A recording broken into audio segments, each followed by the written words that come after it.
Welcome back to Kupuna in the Park, a series put on by the senior section of the Department of Parks and Recreation.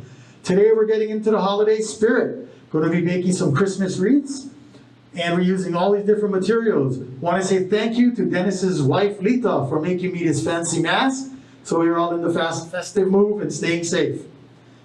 To start off with, when you make your wreath, there's different methods of using. What you can do is you can buy a raffia base, which you can pick up at a Walmart, at a Long's, at a Florida Deck, wherever you want. And this is made of raffia wrapped up in plastic. The other method you could use is buying a preset wreath. This is put on a metal base, and when they put it on the metal base, they wrap it around, you put some greens, and you can make this and it'll last forever. When you buy this one, you do have to fluff it up to make it look more realistic. The last method that we can use is to actually make a wreath base, but we'll shave down to the end. So, in using a raffia base, in making a raffia base wreath, you take the base itself, and you wrap it with tea leaves. So, to do this, you grab your tea leaves, you'll be sure to cut off your stem, and then you'll be actually wrapping this around completely. As you can see, this one was almost done. We have one piece left to go. You match it over the top, and you will literally just roll this around the wreath. And this is done to give you a green bottom. The green will be what you'll be working off of, so you'll be covering it completely and using what we call T-pins. These pins will stick into the wreath and hold your green in place.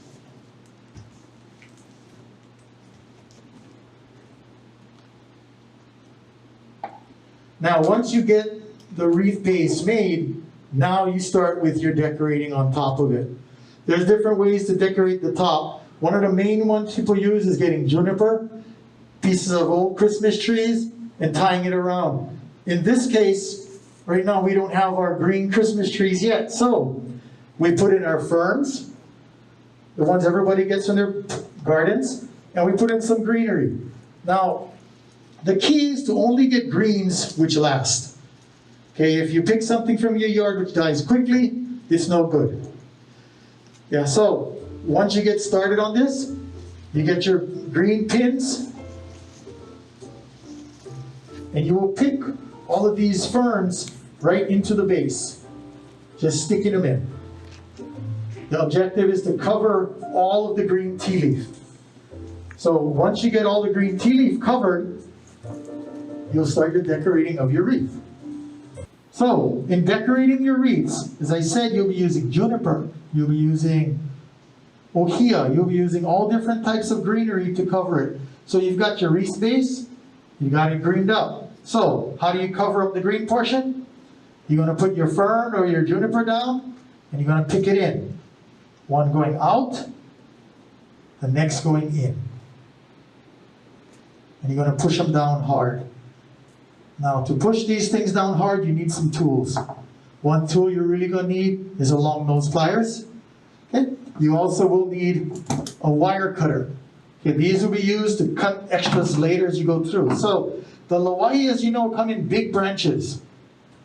The fern. So, to get this, you actually will be tearing the fern to get the leaves you need. Again, you put the next one down. You're going to work in a pattern going around the tree, covering the last one you did with the newest one. So going down, pin the next one. Using the long nose pliers, you're poking it all the way in.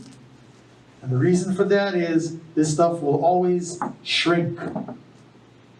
So I'm going to continue around, going all through the base, covering the greenery,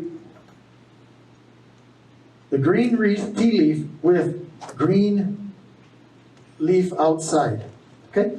So while I'm controlling this, I'm going to have Garrett come over, and Garrett's going to show you how you wrap your decorations and ornaments. Garrett, come on over. We're going to be going over how to install the ornaments. So basically what we're going to be doing, it's going to look like this. And then we need the flower pick, and we're gonna attach it to one of the ornaments. So if you can make sure you go and purchase some of these ornaments at the store, or go to a garage sale and pick up some cheap ornaments. So basically what we're gonna do is attach it. You're gonna get an ornament, you're gonna get your flower pick, put the pick into the center, wrap it around the ornament, and then wrap it around the pick, and then go down. My hand is a little shaky, but hey, that's just how crafts is. And here you go. I have a pine cone here. Here's another pine cone. Another pine cone. You can use ball ornaments. Okay. So I got here an apple. Here's another apple here. The thing about the apple is that they have a stem at the top. I'm gonna just connect the floral pick to it, and then just wrap it a few times.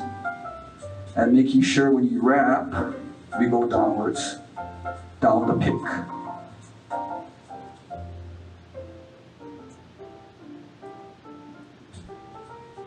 And now I have an apple. And that's about it. Okay, continuing on with our wreath making. As you can see, I've covered the base with all of the fern. I'm adding an extra pick because I got a wild fern there. I'm gonna put it down. Now, the last one is very important. You have to take the last pin that you're using for the top and the ones for the bottom and actually stick it under. Then you pin it. This way you hide the pin from being too visible. Okay, again, your wreath now should be all covered on the top, and you have something like this. And now when Garrett showed you, is what we're going to use for the decorations. For decorating, you can use other greenery. This is variegated lahua, and you can stick it right into the wreath. Just find where you want it to go. Look for what your pattern's going to be. You stick it in, and you bury it. This is where your pliers come in. You want to hold the base of the pin and stick it underneath so it's gone. Now you're adding texture to your wreath. To add the greenery again, you take the bases, put your pin or your pick, and you tie it on. Again, winding down to the bottom, all the way to the base as far as you can. Okay, so you end up with these here. Okay, so what I would do with something like this is maybe I go around the wreath, burying it down, tilting it at an angle to get it in and under. Yep, you're just adding textures to the wreath at this point. Okay, so you continue around, adding these in however you feel, however you get the feeling that you want it, how you want it to look. In this case, I'm just going to put it right around in a circle. Okay, and then I'm going to go from here. Okay, I got a hole there, so I'm going to fill it in. Using the pick and your pegs to push it down. Okay, so now that we have these in here, let's say then you're going to go with some red pine cones. And you do the same thing. You put in your pine cones, push it in, and then you start to push it down. Okay, these are a little long, so I'm going to have to cut these in half.